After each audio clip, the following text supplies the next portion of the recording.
નમસ્કાર વિદ્યાર્થીઓ, જ્ઞાનપથ વિદ્યાલય મોરબી ધોરણ 11 કોમર્સ. હવે વિદ્યાર્થીઓ, પહેલા વિભાગમાં આપણે 3 પ્રકરણ પૂર્ણ કર્યા. પહેલો વિભાગ એટલે વાણિજ્ય પત્ર વ્યવહારનો વિભાગ.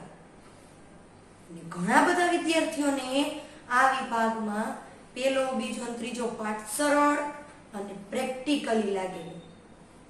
બીજા વિભાગમાં આપણે સેક્રેટરીનો અર્થ ભણ્યા હતા.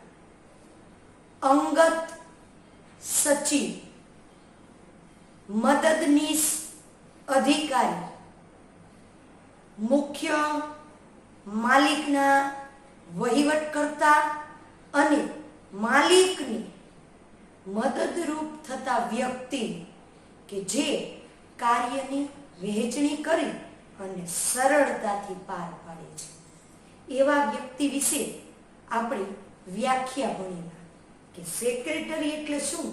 તો કે ધંધાના માલિક વતી પત્ર વ્યવહાર કરે, કરાર કરે, દસ્તાવેજનું ઘડતર કરે અને તેમજ વિવિધ પ્રકારના ઓફિશિયલી રેકોર્ડ સંભાળે.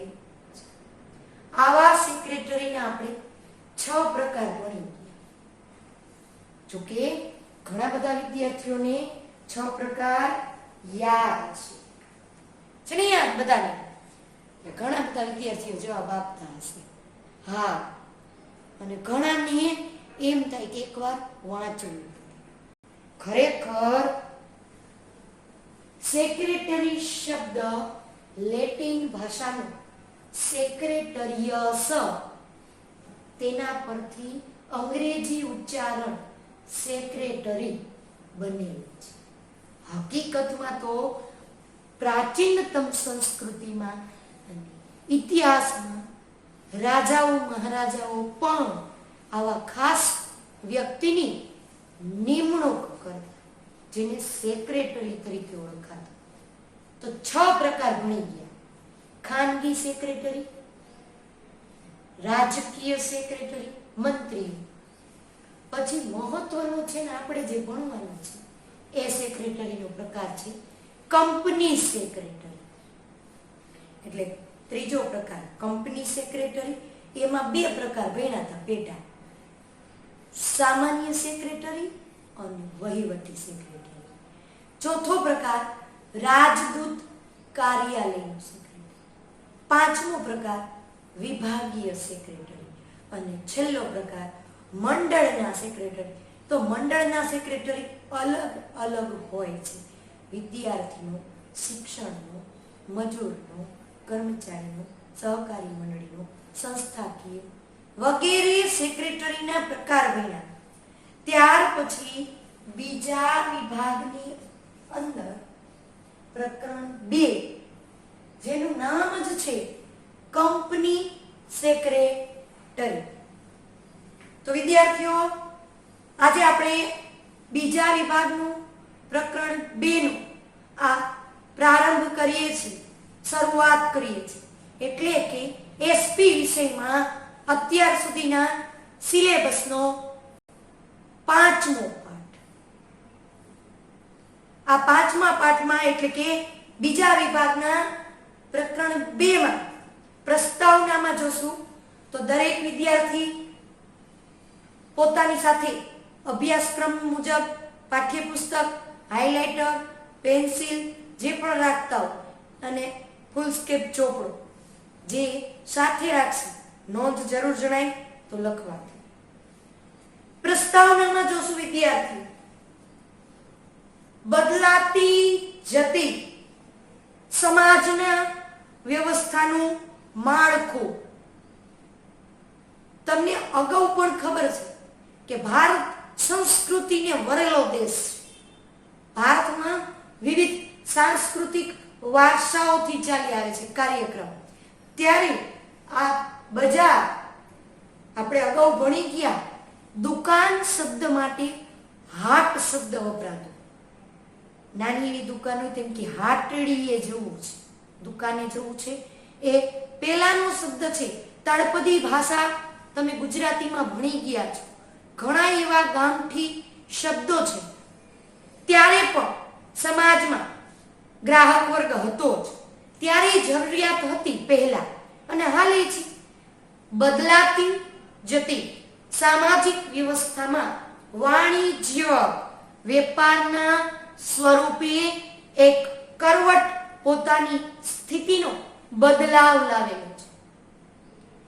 ગાડામાં વસ્તુની હેરફેર થતી, પૈડાની શોધ થઈ પછી. હવે ટ્રાન્સપોર્ટ દ્વારા, રેલવે દ્વારા, હવાઈ માર્ગ દ્વારા, દરિયાઈ માર્ગ દ્વારા, ની અંદર તમે ભણો છો પેલું, બીજું, ત્રીજું પ્રકરણ, સેવાઓ, ધંધાની સેવાઓ. તો વર્તમાન સ્વરૂપમાં વાણિજ્યિક સ્વરૂપે બદલાવ લાવેલો છે.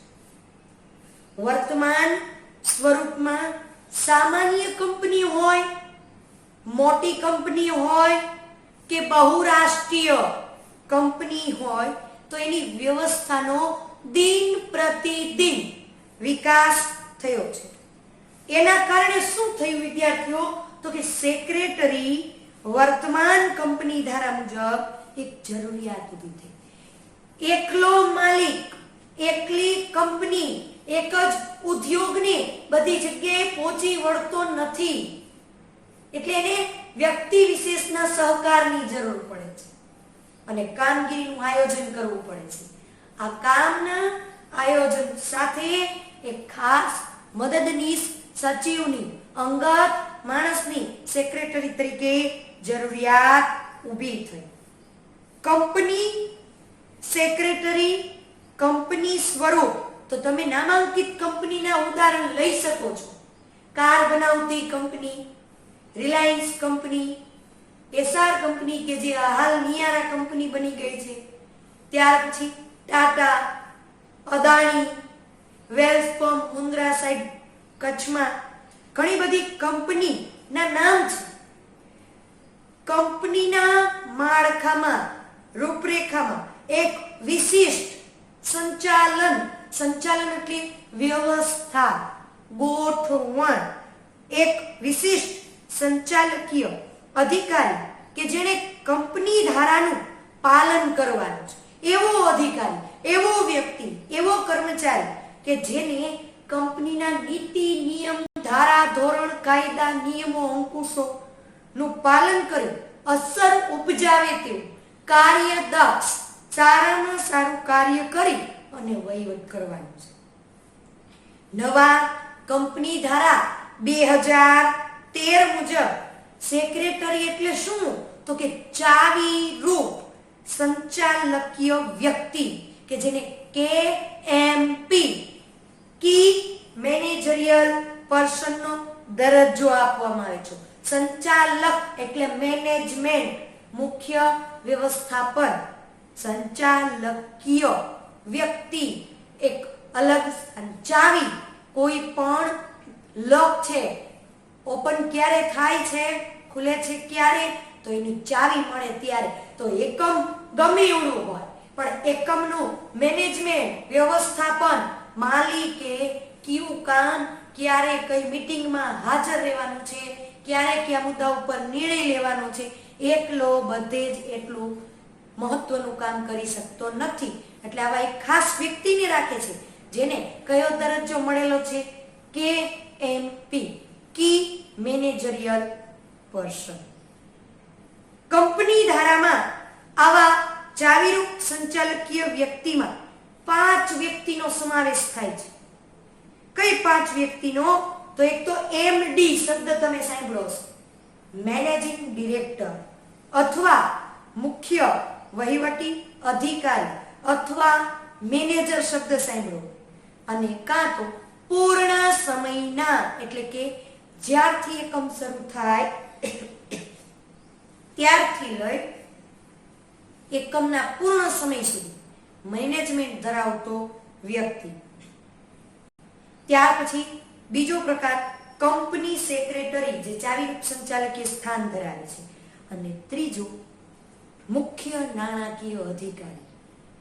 બધું સાચું, પણ આપણા ગુજરાતમાં કહેવત છે ને નાણા વગરનો નાથિયો, નાણું ન હોય તો એને નાથિયો કરે, અને નાણે નાથાલાલ, જો નાણું હોય ધનાઢ્ય હોય તો એમ કયો નાથાલાલ શેઠ આવ્યો, તો નાથિયો શબ્દ નહીં કી. વ્યક્તિ વિશેષના અધિકારી અને સ્થાન ઉપર, તેના દરજ્જા ઉપરથી તેને પદ મળે છે. આમ કહી શકાય કે કંપની ધારા પ્રમાણે કંપની સેક્રેટરી એ એકમમાં બીજા નંબરનું સ્થાન ધરાવે છે. માલિક પછી જો કોઈ અગત્યનું સ્થાન હોય તો એ છે કંપનીના સેક્રેટરી. એટલે તમને પૂછાય પરીક્ષામાં તો એ લાઈન અંડરલાઈન કરશું આપણે કે કંપની ધારા પ્રમાણે કંપની સેક્રેટરીને કેવું સ્થાન મળેલું છે. તો કંપની ધારા પ્રમાણે કંપની સેક્રેટરીને ચાવીરૂપ સંચાલકીય સ્થાન કેએમપી તરીકેનો દરજ્જો મળેલો છે. ત્યાર પછી વિદ્યાર્થીઓ આજે આપણે નવો જ પોઈન્ટ ભણવાનો છે કે જેનું નામ છે સેક્રેટરીના ગુણ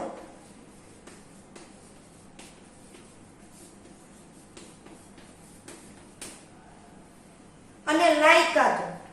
આજના લેક્ચરમાં આપણે માત્ર ગુણ જ ભણવાના છે, લાયકાત પછીના પીરિયડમાં ભણશું. કંપનીના માળખું તો તમને ખબર છે, મોરબી જિલ્લો છે સિરામિક ટાઇલ્સ ઉદ્યોગના અવ્વલ નંબરે આવતો જિલ્લો, અને મોરબી શહેર સિરામિક ઇન્ડસ્ટ્રીયલ માટે પ્રખ્યાત છે. અગાઉ નળિયા માટે હતું, પછી સમય બતાવતી ઘડિયાળ માટે, અને આજે તળિયા એટલે કે તળિયામાં તેમજ ટાઇલ્સ ઉદ્યોગ. તો મોરબી પ્રખ્યાત છે ઘડિયાળ, નળિયા અને તળિયાની ટાઇલ્સ માટે. કોમ્પિટિટિવ એક્ઝામ આવે છે ક્લાર્કની તેમજ અન્ય બધી જે સ્પર્ધાત્મક પરીક્ષાઓ, એમાં પણ પરીક્ષામાં પૂછાય છે. કંપની માળખામાં સેક્રેટરીનું સ્થાન અગત્યનું છે. સંચાલકીય ચાવીરૂપ નિશ્ચિત નક્કી થઈ ગયા બાદ સ્વાભાવિક રીતે તેની જવાબદારી અને તેના કાર્યક્ષેત્રમાં વધારો થાય છે. આજે તમને ખબર છે તમારા ઘરમાં મુખ્ય વ્યક્તિ હોય તો એની જવાબદારી, એનું કાર્યભાર, એનું કામ વધેલું જ હોય છે. આ જવાબદારી યોગ્ય રીતે વહન કરે, નિભાવી શકે તેના માટે કંપનીમાં તેના શૈક્ષણિક ભણતર, લાયકાત, આવડત હોવી જોઈએ, અને એના માટે વધારાની બીજી લાયકાતની જરૂર છે. લાયકાત સાથે અમુક વ્યક્તિ કે જેનું સ્થાન એકમમાં સવિશેષ છે. આપણને ખબર કે માલિકનો મુખ્ય કર્તા માણસો, જેમ કે કહેવાય કે એનો જમણો હાથ છે, પછી બીજો એક વ્યક્તિ હતી કે એને ડાબો જમણો હાથ કહી શકાય કે એનું બધું જ મહત્વનું કામ કરે છે. તો એ અમુક વ્યક્તિ વિશેષમાં ખાસ આવડત અને લાયકાત છે. તમે કોમર્સ ફિલ્ડ પસંદ કરેલી છે તો તમે અત્યારે 11-12 કોમર્સ પછી કોલેજની સાથે સાથે કંપની સેક્રેટરીનો સિલેબસ ભણો તો તમે પણ કોઈ કંપનીના સેક્રેટરી બની શકો છો. તો આવા સેક્રેટરીમાં કેટલાક ગુણો હોવા જોઈએ. એમાંનો પહેલો ગુણ છે જે આપણને બાજુના પેજ ઉપર આપેલો છે. શું નામ છે? સુંદર સ્વાસ્થ્ય. સેક્રેટરી કેવો હોવો જોઈએ? તંદુરસ્ત હોવો જોઈએ. કહેવત છે ને ગુજરાતીમાં, પહેલું સુખ તે જાતે નરિયા, એટલે કે તંદુરસ્ત સ્વાસ્થ્ય હોય તો એ વ્યક્તિ એકમમાં સ્ફૂર્તિમય અને ઉત્સાહ અને પુણ્યપૂર્વક કામ કરવા તત્પર રહેશે. જોતા જઈએ એક એક વિસ્તૃતમાં. તમને ચાર્ટ આપેલો છે, એ ચાર્ટમાં અને વિસ્તૃત આપેલું છે. સુંદર સ્વાસ્થ્ય. કંપની સેક્રેટરી મુખ્ય વહીવટી વડા હોવાના કારણે તેણે વિવિધ તબક્કે ડગલે પગલે અથાગ પરિશ્રમ, મહેનત કરવાની હોય છે. તો મહેનત તો બધી ફિલ્ડમાં કરવાની છે. કોઈ પણ ફિલ્ડ પસંદ કરો, મહેનત વગર કશું મળતું નથી. અભ્યાસ કરો છો તો માત્ર અત્યારે લેક્ચર જોઈ લીધો પણ ક્યાંય નોંધ ન કરી, શું ભણ્યા એ ખબર નથી, હવે પછી પરીક્ષા આવે તો વગર મહેનતે તમને પ્રશ્નનો જવાબ આવડે ના જ આવડે. આના માટે મહેનત કરવી પડે. રોજે રોજના અભ્યાસક્રમને વાંચવો પડે. રોજ જેટલું ભણાવવામાં આવે એટલું પાકું કરો તો તમારે એકી સાથે અભ્યાસક્રમ ભેગો થતો નથી અને પરિશ્રમ ઓછો થઈ જાય છે, મહેનત આપણી સફળ થાય છે. સેક્રેટરી મુખ્ય અધિકારી વડો છે તો કે એને અથાગ પરિશ્રમ કરવો પડે, અનિયમિતતાનો સામનો કરવો પડે. બધી જગ્યાએ બધું જ નિયમિત કાર્ય થતું હોય એવું જરૂરી નથી. આવા કઠિન કાર્યો આસાનીથી કરવા તેનું સ્વાસ્થ્ય તંદુરસ્ત હોવું જોઈએ. બીમારો હોય, એકમમાં આવે, હવે પોતે જ માનસિક રીતે સ્વાસ્થ્યની દ્રષ્ટિએ અને મનથી જ તંદુરસ્ત નથી તો એકમમાં કેટલાક નિર્ણયો જે લેવાના છે તો હવે પોતે જ લઈ શકે એમ નથી તો એકમને શું મદદરૂપ થશે? શારીરિક રીતે સ્વાસ્થ્ય સારું હોય તો માનસિક મનોવલણ અને મનથી લીધેલા જે નિર્ણયો છે એ એકમ માટે ખરા પુરવાર થાય છે. તો સુંદર સ્વાસ્થ્ય આપણે ભણ્યા. ત્યાર પછીનો છે પોઈન્ટ પ્રામાણિક હોવું જોઈએ. જે પણ ફિલ્ડમાં કામ કરો એ ફિલ્ડને પ્રામાણિક રહેવાનું છે. સેક્રેટરી પ્રામાણિકતાનો ગુણ ધરાવતો હોવો જોઈએ. પ્રામાણિકતા એટલે તો નિષ્ઠાવાન હોવો જોઈએ. કંપની સેક્રેટરીમાં કંપનીનું કામ જ સમગ્ર એને સંભાળવાનું છે, જેના કારણે ઘણી બધી એવી કંપનીની મોનોપોલી કે આવડત, ટેકનિકલ કે અન્ય વિશેષતાઓ છે જે શુભ નિષ્ઠાથી પ્રામાણિકતાથી કામ કરવું જોઈએ. તેની સારી ટેવ હોવી જોઈએ, પ્રેરણારૂપ બનેલી અને ધંધાના અંગત મહત્વના પ્રશ્ન કોઈને કહેતો ફરતો હોવો જોઈએ નહીં. એટલે કે નિષ્ઠાવાન, પ્રામાણિક હોવું જોઈએ. ત્રીજો પોઈન્ટ છે આપણો આકર્ષક વ્યક્તિત્વ. હા, આ એક મહત્વનું વિશેષ છે. તમે ઘણી જગ્યાએ આવા ચલચિત્રોમાં એક મુખ્ય કંપનીનો માલિક હોય, સાથે એક ફાઇલ લઈને વ્યક્તિ વિશેષ એની સાથે જ હોય છે, કન્ટિન્યુ એનું વર્ક કરતો હોય છે. જો એનું આકર્ષક વ્યક્તિત્વ છે, શૂટ, ટાઈ કમ્પ્લેટ, તેમજ એના સાથે જે રાખવામાં આવતા ડોક્યુમેન્ટની એક ફાઇલ, બેગ, મહત્વના કામ માટે આકર્ષક વ્યક્તિત્વ. સેક્રેટરીએ કંપનીના વિવિધ પક્ષકાર સાથે કામગીરી કરવાની હોય છે. એક માલિક સાથે જેને તાલમેલ નથી, કંપની સ્વરૂપમાં શેર ધરાવતા શેર હોલ્ડર, ડિબેન્ચર ખરીદનાર ડિબેન્ચર હોલ્ડર, મેનેજમેન્ટ માટે સંચાલકીય અધિકારી, કર્મચારીઓ તેમજ એકમની બહાર સામાન્ય પ્રજાજનો, તો એની સાથે એને કામગીરી કરવાની હોય. તો સાથે સાથે ઘણીવાર એને સરકારી વિભાગમાં જવાનું હોય, બેંકને લગતા કામ હોય, તજજ્ઞ એકમમાં માહિતી સૂચન આપતા તજજ્ઞ અધિકારી હોય, એની સાથે કામગીરી કરવાની હોય. એનું વ્યક્તિત્વ સામા પક્ષને પ્રભાવિત કરે તેવું હોય. આમ સામેથી આવેલો આવતો હોય તો એમ થાય કે આને 3 દિવસથી જમવાનું નહીં મળ્યું હોય, તેના કપડાના વ્યવસ્થિત ઘડી પણ ન હોય, એવો વ્યક્તિ સેક્રેટરી તરીકે ચાલે નહીં. તમે જોજો એનું આકર્ષક વ્યક્તિત્વ, બાહ્ય દેખાવ સારો હોવો જોઈએ. તેજસ્વી બુદ્ધિ પ્રતિભા.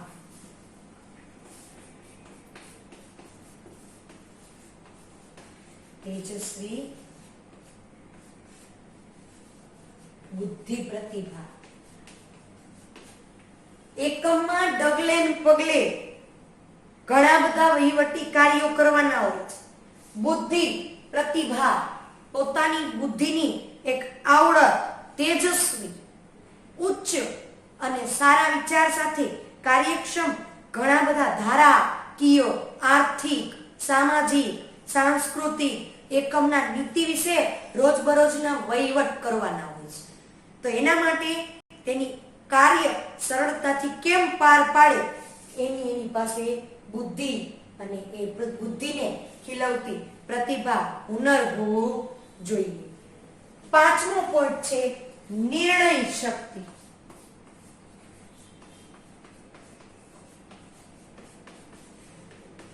પોતે લીધેલ નિર્ણયમાં પોતે મક્કમ હોવો જોઈએ, નહીં કે 5 જણાને પૂછવા જાય કે હું નિર્ણય લઉં તો એનું કામ શું છે એકમ?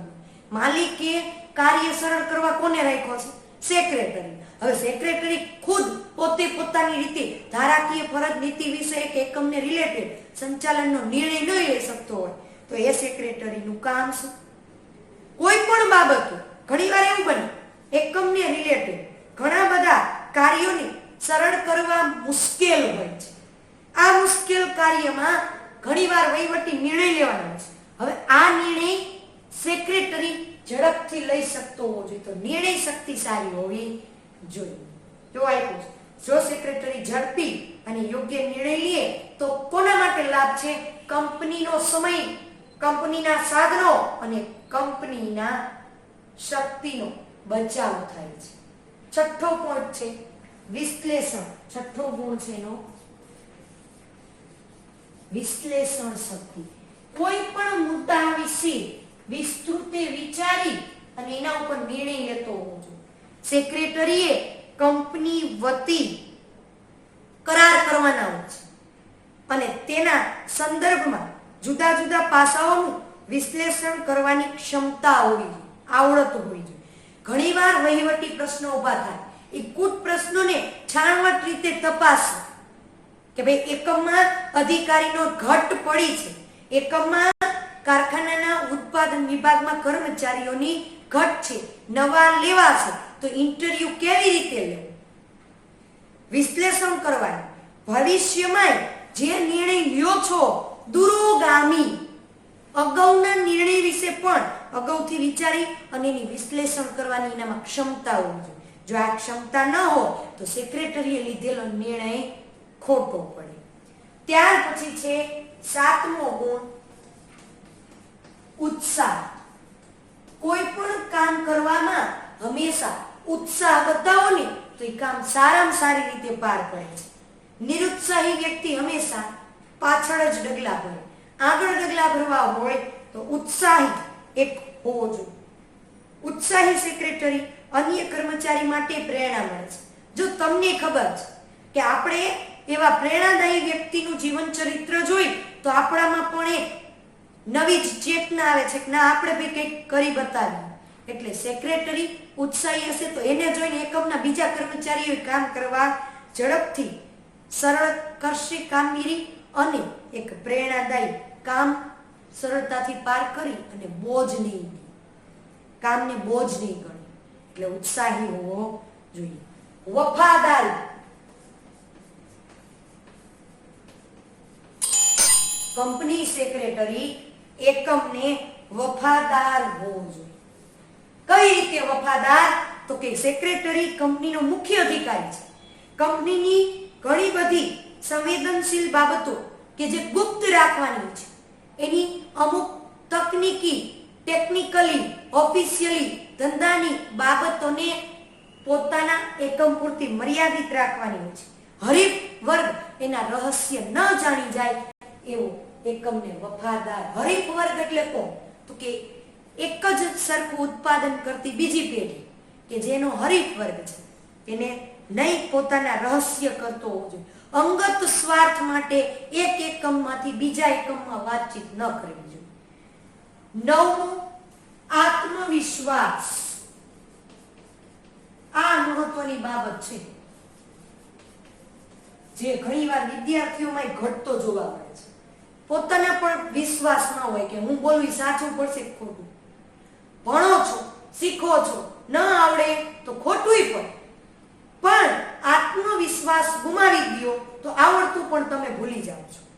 એવું જ એકમમાં થાય છે. સેક્રેટરી જે કાર્ય કરે છે, જે નિર્ણય લે છે, એકમમાં શેર હોલ્ડરને ડિવિડન્ડ આપવું, માલિકની મીટિંગનું આયોજન કરવું, આત્મવિશ્વાસ સાથે કામગીરી કરતો હોવો જોઈએ તો જ સફળતા મળશે. પોઝિટિવ થિંકિંગ હોવો જોઈએ, હકારાત્મક હોવો જોઈએ, આશાવાદી હોવો જોઈએ કે ના મેં લીધેલું કામ સફળતાથી પાર પડી દેશે અને ગમે તેવા વહીવટી કુટ પ્રશ્ન હશે તો સરળતાથી પાર પડી શકે. એટલે એક આત્મવિશ્વાસી હોવો જોઈએ, તંદુરસ્ત હોવો જોઈએ, પ્રામાણિકતા હોવી જોઈએ, વ્યક્તિ વિશેષથી લોકો આકર્ષિત બની અને એના વ્યક્તિથી કામગીરી થાય છે એટલે આકર્ષક. કોઈ પણ કામમાં બુદ્ધિ પ્રતિભા ખીલતી દેખાવેલી હોવી જોઈએ. કોઈ પણ વહીવટી બાબતમાં નિર્ણય લે તો સફળ થવો જોઈએ. એ નિર્ણયનો ભવિષ્યમાં શું પરિણામ આવશે એ વિશ્લેષણ વિચારતો હોવો જોઈએ. કોઈ પણ કામ માટે હંમેશા ઉત્સાહ બતાવતો હોવો જોઈએ. એકમ માટે અંગત રહસ્યો માટે વફાદાર હોવો જોઈએ. આશાવાદી હોવો જોઈએ. હકારાત્મક વિચાર કરવો જોઈએ. કુનેહ અને ચપળતા, આવડત અને ચપળતા. ડગલે ને પગલે રોજ નવા પ્રશ્ન આવતા હોય ધંધામાં, તો એક આવડત હોવી જોઈએ. સેક્રેટરી પાસે કાયદાનું, જટિલ બાબતોનું અને મુશ્કેલ સંજોગોને આસાન કેમ બનાવવા તેની કોને આવડત હોવી જોઈએ કે સરળતાથી કેમ પાર પડે છે. બજારમાં, ધંધામાં, એકમની આસપાસ શું બની રહ્યું છે, કેવા ફેરફાર થઈ રહ્યા છે, શું બદલાવ આવ્યો છે, કેવી પરિસ્થિતિનું નિર્માણ થયું છે, તેમાં ચપળ અને તત્પર હોવો જોઈએ. તો તેથી જ ઝડપથી એ વ્યક્તિ વિશેષનું ખ્યાલ આવી જાય. 11 દીર્ઘદ્રષ્ટિ.